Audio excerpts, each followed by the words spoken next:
ദേശീയപാത വികസനവുമായി ബന്ധപ്പെട്ട് കാസർഗോഡ് ജില്ലയിലെ കുമ്പള ആരിക്കാടി കടവത്ത് നിവാസികൾ ദുരിതത്തിലാണ്.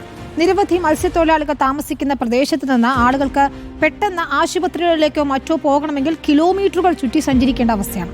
അർച്ചന രവീന്ദ്രന്റെ റിപ്പോർട്ടുകൾ. ദേശീയപാത നിർമ്മാണത്തിലെ അശാസ്ത്രീയത ആരോപിച്ച് ഒരു കൂട്ടർ രംഗത്ത് വരുന്ന അതേ സമയത്ത് തന്നെയാണ് ദേശീയപാത മൂലം ദുരിതം അനുഭവിക്കുന്ന കുറച്ച് മനുഷ്യരും നമ്മുടെ കാസർഗോഡുണ്ട്. അതായത് ആരിക്കാടി കടവത്തെ ഏകദേശം 300ഓളം കുടുംബങ്ങളാണ് ഇത്തരത്തിൽ ദേശീയപാത വന്നതോടുകൂടി റോഡ് മുറിച്ച് കടക്കാൻ വലിയൊരു പ്രയാസം അനുഭവപ്പെടുന്നത്. ഈ റോഡിന്റെ മറുപുറത്താണ് ആരാധനാലയങ്ങൾ, ഒപ്പം തന്നെ വിദ്യാഭ്യാസ സ്ഥാപനങ്ങളെല്ലാം തന്നെ ഉള്ളത്. അതുകൊണ്ട് തന്നെ ഒരുപാട് കിലോമീറ്റർ സഞ്ചരിച്ച് വേണം, അത്തരത്തിൽ ദൂരം താണ്ടി വേണം ഈ ആളുകൾക്കെല്ലാം സഞ്ചരിക്കാൻ എന്നുള്ളതാണ്. അവർക്ക് നിത്യോപയോഗ സാധനങ്ങൾക്കും മറ്റും ആശ്രയിക്കേണ്ടത് കുമ്പള ടൗണാണ്.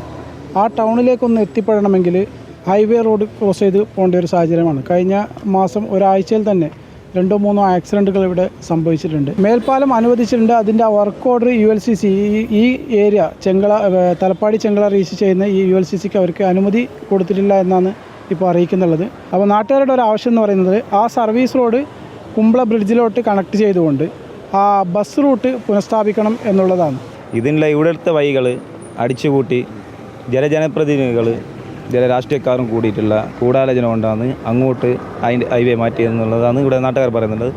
അതുതന്നെയാണ് നാട്ടുകാരുടെ ആശങ്കയാണ് അവർ പങ്കുവച്ചിരിക്കുന്നതും. ഏകദേശം ഒരു 20 അല്ലെങ്കിൽ 30 രൂപ കൊടുക്കേണ്ട ഒരു സ്ഥാനത്താണ് ഇവർ 100-150 രൂപ കൊടുത്ത് ഓട്ടോറിക്ഷകളടക്കം ഇത്തരത്തിൽ ഒരു താണ്ടി മറ്റ് സംവിധാനങ്ങളിലേക്ക് പോകേണ്ട ഒരു കാര്യം. എന്തായാലും നമ്മളിങ്ങോട്ട് വരുന്ന സമയത്താണെങ്കിലും സ്കൂൾ വിദ്യാർത്ഥികളെല്ലാം തന്നെ രക്ഷിതാക്കളുടെ കൈയൊക്കെ പിടിച്ചിട്ടാണ് അത്തരത്തിൽ റോഡ് മാർഗം അടക്കം മുറിച്ച് കിടക്കുന്നത്. അത്രയും ഒരു അപകട സാധ്യത ഇവിടെ ഉണ്ട് എന്നുള്ള കാര്യം തന്നെ അവിടെയുള്ള ആൾക്കാരടക്കം നമ്മോട് പങ്കുവയ്ക്കുന്നത്. ഇതിനൊക്കെ ഒരു പരിഹാരമായ ഇവർക്കടക്കം അല്ലെങ്കിൽ 300ഓളം മത്സ്യ കുടുംബങ്ങൾക്കടക്കം ഒരു പരിഹാരം കാണാൻ കഴിയും എന്നുള്ളത്. വീഡിയോ ജേർണലിസ്റ്റ് രഞ്ജിത്ത് മണിപ്പാടിക്കൊപ്പം റിപ്പോർട്ടർ അർച്ചന രവീന്ദ്രൻ, റിപ്പോർട്ടർ കാസർഗോഡ്.